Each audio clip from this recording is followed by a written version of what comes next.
We belong together, you and Dad. We do, but it's not gonna work, you know, because I'm a Capricorn and you're fucking nuts! How embarrassing!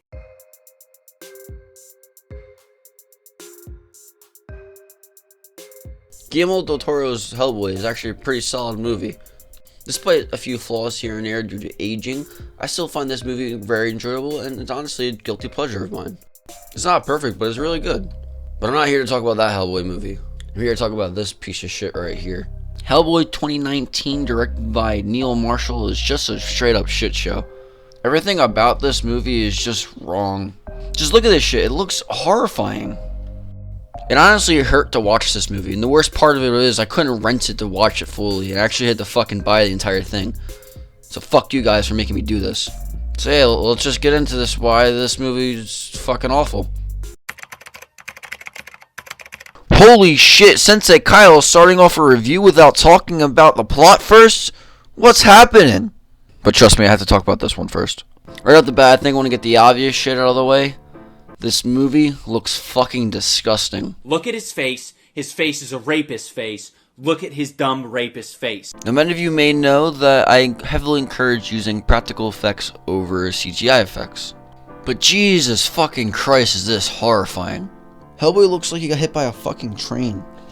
We as the viewer are supposed to connect to him. However, it's hard when he just looks so grotesque and undesirable to look at. The original 2004 Hellboy movie does a great job of making Hellboy look different and odd, however making him look good enough to where the viewer is still able to connect to him. This Hellboy looks like he just got out of rehab. Hellboy isn't the only character that looks absolutely revolting in this movie. Every other character looks grotesque and vile and disgusting just like Hellboy. Now, it is true that this movie tries to introduce themes of racism within the narrative. However, the reason this doesn't work is the fact that any other monster other than Hellboy isn't redeemable. So we're just left with ugly creatures. Later on in the video, I'm going to get into more so why that the themes of racism don't work in this movie, more in depth. However, I just needed to further establish why that the grotesque design of Hellboy is inexcusable. Editor's note, I'm not trying to claim that other races are at all grotesque. It's just the fact that the artist is clearly trying to make a distinction between the monsters and then regular people where they look different. All I'm trying to say is that the artists, whoever designed these monsters, are clearly trying to emulate the differences between them and other people in a way to convey that they are different and separate from regular people. I don't mean any of this in a bad way. All I'm trying to say is that the monsters look ugly for no reason and the themes of racism don't work. Anyway, back to the video. And it's more than just the makeup that looks like shit. Hellboy's fucking arm, which is supposed to be made out of stone, looks like it's made out of cardboard. It looked fine in the original Hellboy movie. Why does it look so much worse than this one? How can you mess up this bad? Then we get to the actual CGI, which looks like I'm playing God of War on my PS2. Upon defeating Ares, Kratos, the once mortal warrior, finds himself on a journey to the ends of the earth.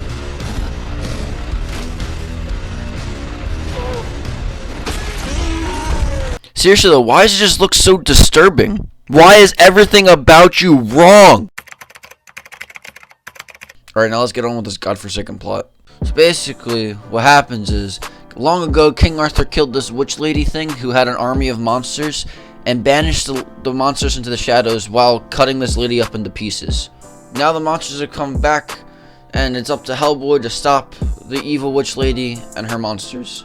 Now, if that all sounds familiar to you, that's because this is very similar to Hellboy 2: The Golden Army. You know, there actually isn't anything inherently wrong with this. For being the first film in the series, it's perfectly fine and normal to play it safe. The issue at hand is that absolutely nothing special or unique is done with the story to add any new flavor or meaning to the viewer. Things just kind of seem to happen. Hellboy is literally teleported to the Baba Yaga just so he can have exposition screamed at him. And if you don't know anything about Russian fairy tales, you don't know who the fuck the Baba Yaga is.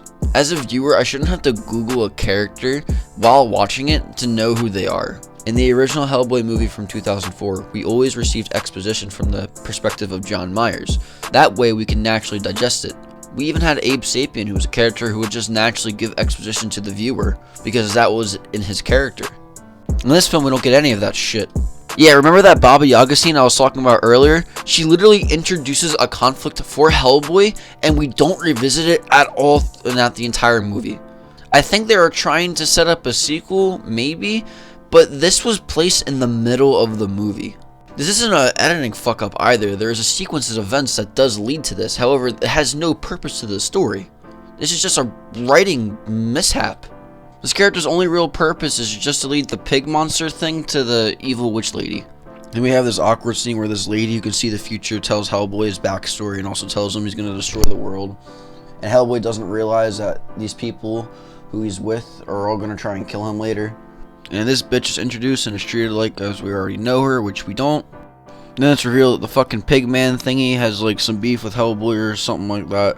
Which is, okay, fine. Which would actually be fine if it created an interesting dynamic, however, it really doesn't. This pig monster thing's only real purpose is to just curse a lot to justify the R rating, and to also bring together the main villain. And in the end, the witch lady just kind of kills him, so I guess that was all just pointless. But anyway, back to the original story. So apparently this witch lady wants to marry Hellboy because if she does, the world will end or something like that. And now Hellboy doesn't want to fight the witch lady because she's fighting for monster rights and he's a monster too. And then this guy just doesn't like Hellboy because racism. Then we get that stupid fucking Baba Yaga shit, which I already talked about earlier in this section. And then fucking Merlin shows up and we find out Hellboy is like the descendant of King Arthur. And he's supposed to wield Excalibur to fight fucking evil lady. Then Hellboy gets like a vision that if he wields Excalibur, he's just gonna kill everyone. So he's like, nah, I'm not gonna pick up that sword.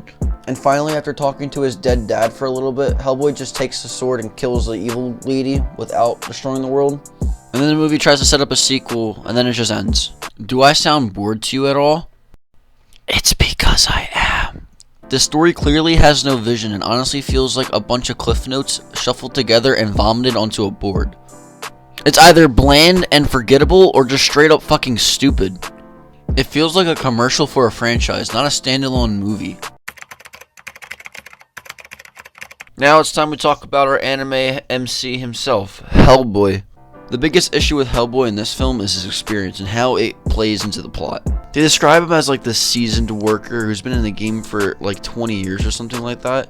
Then they make it seem like he's just afraid to kill people, which like, you've never done this before? The audience is supposed to believe that Hellboy never learned his origin after like 40 plus years. And apparently Hellboy's never been ambushed before or anything like that. Yet, as I said, it's been confirmed that he's at least been a detective for like 20 plus years.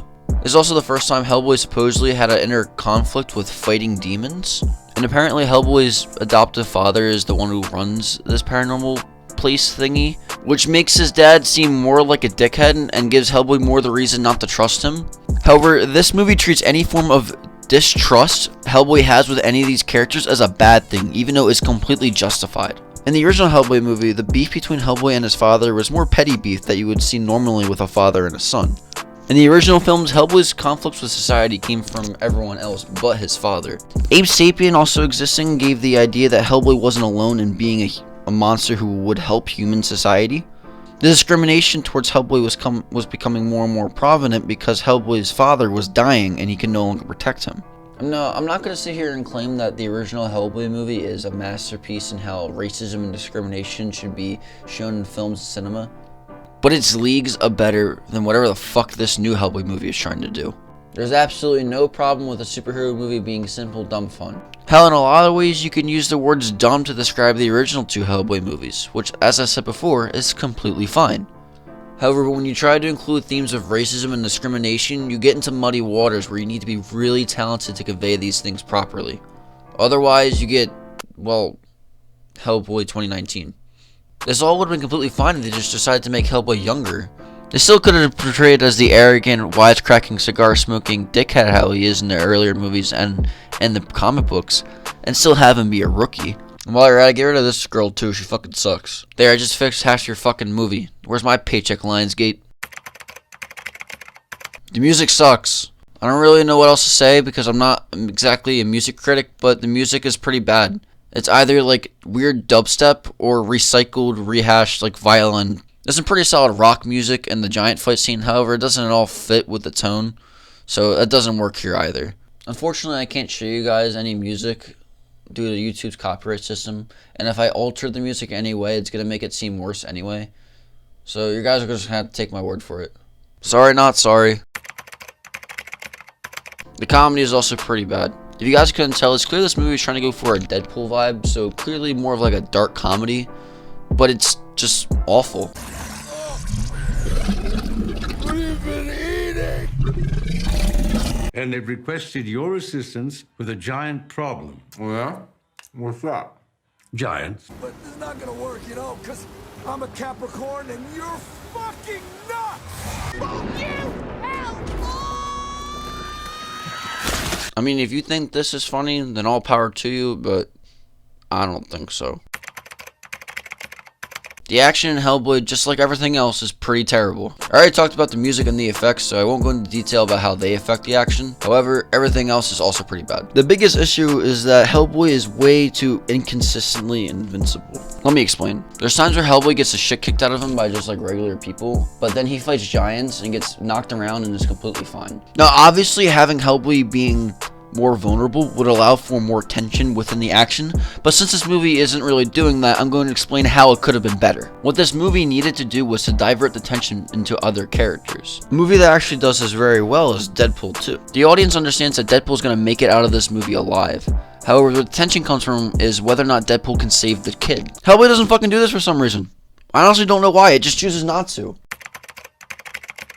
Hellboy 2019 is one of the worst cinematic experiences I had in that year. Hellboy 2019 is also one of the worst superhero movies I've ever seen. I'm also disappointed in the fact that Ron Perlman and Guillermo del Toro did not get to make their third Hellboy movie, and instead we got this sorry sack of shit. I recommend this movie to people who live by their zodiac signs. That way you can fucking torture them. I'm Sensei Kyle, and even through the pain, as always, until next time.